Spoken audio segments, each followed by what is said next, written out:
Hi guys, so it's the middle of the night and I can't sleep, so I decided to do a video because I'm scrolling down Facebook and I'm seeing everybody do something that I think is adorable in theory. Something that I would have done if I didn't know better.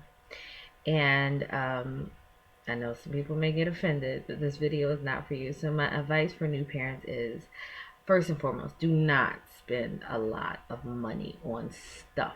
Right? And stuff includes that new amazing baby room that the baby's not going to remember. You're only doing it for you. Now, what I will say is that my other piece of advice in the whole baby room thing is, and I'm not knocking anybody, please don't think I'm knocking your dreams, but you'll see what I'm talking about. The baby initially may sleep long periods of time, but about 3 months on, they're gonna start teething, so they're gonna start howling in the middle of the night a lot. If you're trying to get any sleep, it's just easier to grab them and put them in your bed. So get a king size bed. That would be my advice. If you're gonna spend a lot of money on something, get a nice, comfy king size bed. And then also, if you have an extra room and you want to decorate it with something, put something like a twin size bed in there, or full, or a queen, so that if you have company that's coming to help you, or if the parent that is on duty needs to sleep in the room with the baby, they can just pass out. So you put the bed in the room with the baby stuff.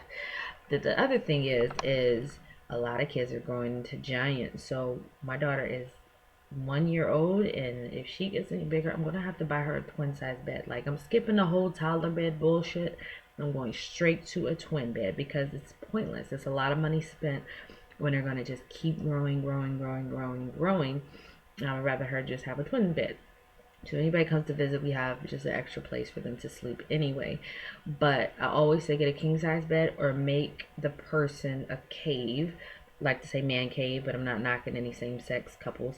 But the person that's not going to be on duty or as much, and the person that's going to work, they're just going to need a good night's sleep. And when you're breastfeeding, or when you're constantly waking up to feed a baby and the other person needs to get some rest, the best thing to do is make an extra bedroom for the other parent. Now, this is not to make sure that you're not separating one another, that you're not alienating one another, but that this is not to put a wedge between you all, but to allow the other person to keep some sanity and get some rest. Now, if you're going to be in the same room, again, get a king size bed, because that baby, if you breastfeed them, I think a lot of moms have woken up with a baby attached to their titty, and everybody got some sleep that day because it's just easier. So that's a part of it. The other part of it is, do not buy a lot of clothes for your newborn. Ask people to buy things like 3 months and up, because they will quickly grow out of clothes. Do not be so sedity that you don't take clothes donations from other people that have had babies already, and or you can't go to consignment sales or Goodwill, because the flip side to that is all your new clothes that you're going to spend a lot of money on, you're going to have a tough time getting rid of those unless you're just going to donate them, donate them, donate them. But once you've spent a lot of money on clothes and you take them to like a consignment store and they say, oh, this has one little pin drop of dirt on it, we can't take it, or it's out of season, or we're not taking this right now, or we didn't find anything we like. You're like, motherfucker, really?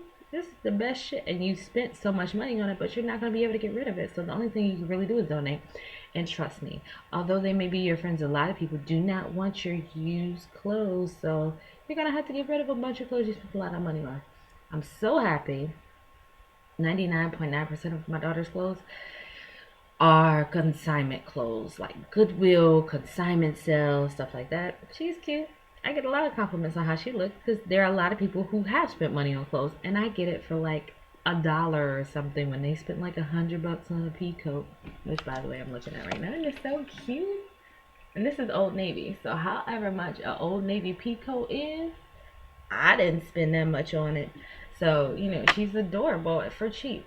The other thing is look on websites like OfferUp and 5 Mile for secondhand kids' toys.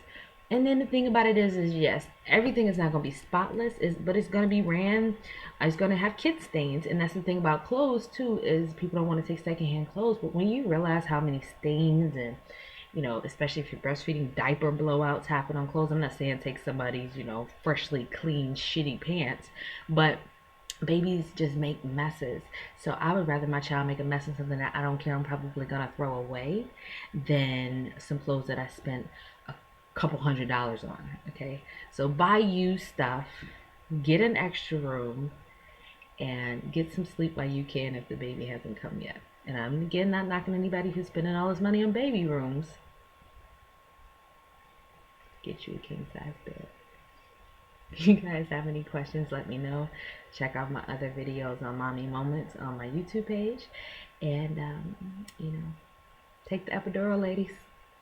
Nobody's giving you a prize for feeling all that pain. There's no way in hell, the way my vagina ripped open, that I would have survived or lived. No way. I took the drugs. Bye.